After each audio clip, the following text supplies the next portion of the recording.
Bonjour à toutes et bonjour à tous, on se retrouve pour le numéro 8 du journal du Geek Libre. Voilà, donc une nouvelle édition qui va commencer juste après la petite annonce, étant donné que je vais déménager dans 2 semaines, donc je ne sais pas si je vais pouvoir tenir le journal la semaine prochaine. Encore moins le week-end d'après, donc le week-end du 8, donc là c'est sûr qu'il n'y en aura pas. Le 2 j'essaierai de le tenir, et puis il y aura une petite refonte visuelle du journal après le passage à l'année 2016. Donc déjà d'avance, bonne fête à tous, et voilà. Donc on va commencer avec le sommaire, donc un sommaire en somme toute basique, avec les logiciels qui sont sortis pendant la semaine, habituels. Voilà, j'en ai trouvé deux sympathiques. Et puis j'ai aussi, comme d'habitude, l'habitude de faire les systèmes d'exploitation en deuxième partie. On parlera de musique après, musique libre. J'avais commencé une petite partie sur l'électro dans le journal d'avant. Donc là, on embrassera les autres styles de musique. Allez, on va commencer avec J'ai compris en 0.50, donc qui est un logiciel éducatif pour les enfants de 2 à 10 ans à peu près, traduit en 22 langues actuellement, donc ça c'est un petit peu la nouveauté, c'est le total des langues, donc 22. Il est disponible dans plusieurs versions, donc en version binaire, donc ça c'est pour l'installation, hein, je parle, version binaire, version archive, donc tarbal, tar.gz, ça c'est pour ceux qui sont sous Linux, sous Google Play et le Mac Apple Store. Pas pour iOS, mais apparemment pour Mac OS. Voilà. Il y aura donc 12 activités à travers différents domaines dans le logiciel. Donc, qui traverseront de toute façon pas mal de domaines comme le cycle de l'eau, l'énergie renouvelable et d'autres, bien évidemment. Donc, voilà, j'ai compris qu'il passe en version 0.50. Ça vient de sortir et c'est téléchargeable sur les plateformes et sur le site même de J'ai compris.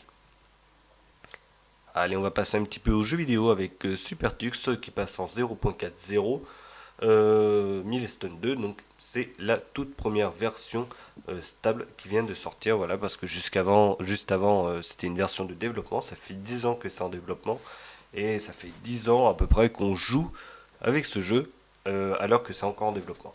Voilà, donc là c'est vraiment la première version finalisée qui vient de sortir. Donc après 10 ans de développement, ça reprend un petit peu les codes de Mario et tout, comme ce que l'on a connu sur Nintendo, mais avec un petit peu plus de modernité au niveau du graphisme. Et le Mario il est remplacé par le petit pingouin de Tux. Voilà, donc les nouveautés, donc un nouveau moteur de jeu entièrement réécrit quasiment, donc il est fondé sur de l'OpenGL, donc l'OpenGL c'est le serveur graphique habituel sous Linux et sous Android, il faut le préciser, OpenAL et SDL2. Voilà. Donc il a une prise en charge des traductions, donc combien je ne sais pas, mais normalement il y a plusieurs langues de disponibles. Un gestionnaire de téléchargement pour des ajouts de nouveaux niveaux, de nouvelles cartes et des traductions supplémentaires. Il y a aussi un boss de fin qui a été rajouté dans l'île initiale, donc Icy Island. Je ne connais pas vraiment le jeu, mais voilà, pour ceux qui connaissent les noms, vous savez qu'il y aura un boss à la fin. De nouveaux bruitages et des bandes sonores ont été rajoutés. Il y a de nouveaux ennemis, des bonus et des améliorations comme les fleurs, l'air, la terre et la glace. Donc il y a plusieurs trucs qui ont été rajoutés. Une carte Halloween a été rajoutée, de nouveaux effets graphiques comme des objets qui émettent de la lumière, des particules. Beaucoup de nouveaux objets dans le jeu aussi, comme des trampolines, interrupteurs, etc. Bon, pour le jeu, il a été fait et testé en test unitaire, donc ça c'est après de la programmation, amélioration des performances et correction de bugs qui étaient présents sur les versions précédentes.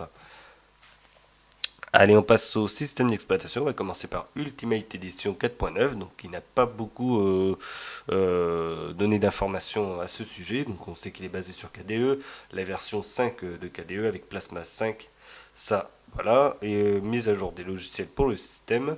Et voilà. Donc c'est à peu près ce que l'on a comme information. Bon, il y a quand même pas mal de logiciels à l'intérieur de celui-ci. Sachez que la 4.8 qui est sous XFCE et je crois Mate Desktop est toujours disponible de toute façon pour ceux qui ont un petit peu du mal avec KDE étant donné qu'il est assez lourd.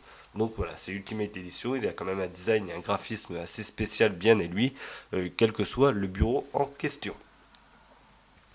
Sparky Linux qui passe en version 4.2, donc lui il est sur du Debian testing, donc on pourra voir LibreOffice en version 5, Firefox en version 42, etc., etc., 42 ou 43, étant donné qu'il vient de sortir.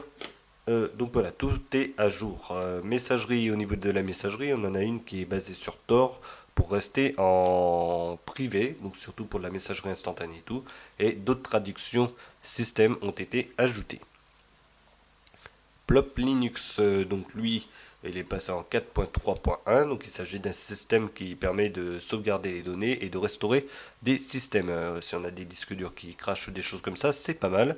C'est aussi pratique pour les personnes qui justement font de la maintenance informatique, ça c'est bien. Il y a une mise à jour du système, du thème, et aussi une prise en charge des micro-ordinateurs plus importantes, donc micro-ordinateurs comme les Raspberry, les petites cartes électroniques sur lesquelles on peut installer des Linux à l'intérieur. Donc voilà pour cette partie-là. Donc le thème, apparemment, il a été amélioré et évidemment mise à jour logicielle. Manjaro qui passe en version 15.12, donc lui, on va continuer avec les trucs habituels. La dernière version de Plasma qui passe en 5.55, donc ça c'est pour KDE, amélioration des logiciels et mise à jour du système. Voilà, donc Manjaro, pour ceux qui ne connaissent pas, c'est le système qui est basé sur Arch Linux, le célèbre système d'exploitation qui justement est très connu des bidouilleurs et très apprécié justement pour ceux qui aiment bien mettre les mains un petit peu dans le cambouis. Antix 15MX, donc lui il est basé sur du Debian stable, Jessie, voilà, donc lui il est fait donc pour tout type de matériel, donc quand je dis matériel, j'ai bien évidemment des PC, donc il est fait pour des PC récents ou des PC bien plus anciens, donc normalement il est très léger, il fonctionne impeccablement. Voilà, donc il y a une mise à jour, étant donné qu'on est sur du Debian stable, évidemment on aura encore LibreOffice 4 ou Firefox 38, etc. Donc c'est pas les tout derniers, mais quasiment, donc c'est ceux de l'année d'avant au niveau des logiciels, mais ça fera très bien l'affaire étant donné que c'est très stable. Voilà, donc Antix 15MX, très léger de ce côté-là, ça vient de sortir et c'est pratique. On peut le tester évidemment sur des machines virtuelles. OpenSUSE, lui il passe en 42.1 et du Life, voilà c'est le nom exact. Donc lui OpenSUSE il est connu quand même pour être très apprécié au niveau des entreprises. Voilà, il est très prisé de ce côté-là. Donc il y a plusieurs environnements du bureau. Voilà, il y a un support multimédia assez large pour justement l'éducation. Il est orienté professionnel évidemment comme tous les OpenSUSE et évidemment dans l'éducation. Après, qu'est-ce qu'il y a comme logiciel et tout, on n'a pas vraiment d'informations là-dessus. Ce que l'on sait, c'est que vraiment tout a été misé sur le professionnalisme et aussi le multimédia. Après, la sécurité et tout au niveau des enfants, je ne sais pas s'il y a tout. En tout cas, voilà ce que l'on a comme info. Solid XK, donc lui en 2015-12, voilà pour faire exactement, enfin pour dire à peu près ça. Il est sur du Debian stable, lui aussi, mais il a que deux bureaux, XFCE 4.10 et KDE 4.11. Voilà, donc il y a un créateur d'image sur USB qui a été totalement réécrit, c'est l'USB Creator exactement pour le nom du logiciel parce qu'il le laisse en anglais. Donc totalement réécrit et refait. Il y a eu des corrections apportées au système, des mises à jour aussi, suivant évidemment la version stable de Debian, c'est-à-dire que LibreOffice et tout, LibreOffice encore version 4 et Firefox avec les anciennes versions. Voilà pour ce qui est des systèmes d'exploitation. Maintenant, on va passer un petit peu à la musique. Alors la musique, toujours sur du libre, donc c'est-à-dire qu'on peut prendre les musiques gratuitement, c'est écoutable gratuitement et téléchargeable gratuitement. Ça, il n'y a pas de souci. Donc là, c'est Jamendo. Jamendo, donc je vais laisser le lien dans la description. Très sympa aussi de ce côté-là. Et surtout, il brasse tous les styles de musique, que ce soit de l'électro comme marqué là, ou du pop, de la pop, du rock, du métal, pourquoi pas. Il y a vraiment de tout dessus. Ils ont une catalogue de 150 000 titres à peu près, c'est ce qui est marqué. Vraiment pas mal de ce côté-là. Et donc, voilà, c'est la deuxième partie justement des musiques libres. Donc, la dernière fois, c'était Ectoplasme.